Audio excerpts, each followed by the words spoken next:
Salutare tuturor, sunt aici Binoxit la un episod în care vă prezint alt texture pack. Texture pack-ul este numit Outbreak PvP Research Pack. L-am luat de la Mate Games.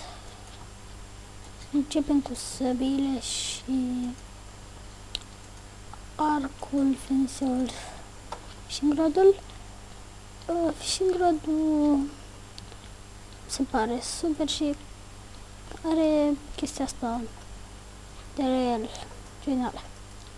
Focul e destul de normal și finiseul, da, e super, în ce zice. Arcul, zice voi, hai să luăm o săgeată.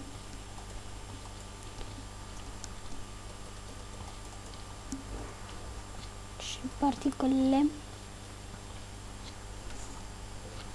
Gold sword, wood sword, iron sword și diamond sword. Super.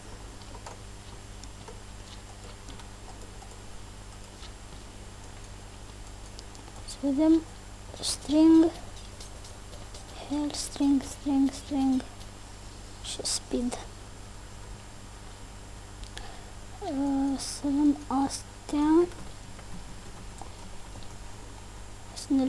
să ne teleportăm până aici, să zicem. Să ne băgăm puțin în lavă. Să mâncăm golden apple-ul, așa. Să vedeți cum este sub lavă. Super. Sub apă se vede mai deschis. Ok.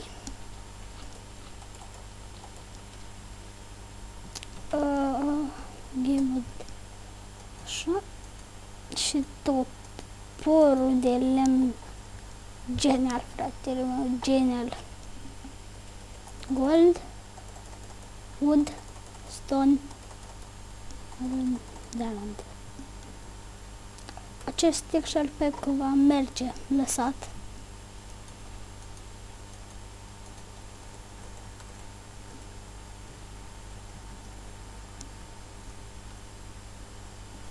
Oameni buni, cam asta a fost tot. Dacă v-a plăcut, nu uitați de like, de comment și de subscribe. Hai să vedem dacă ne merem un cal de aici, să zicem. Sau vaca. Fac. Ok, deci dacă v-a plăcut, nu uitați de like, comment și subscribe. Ne vedem data viitoare.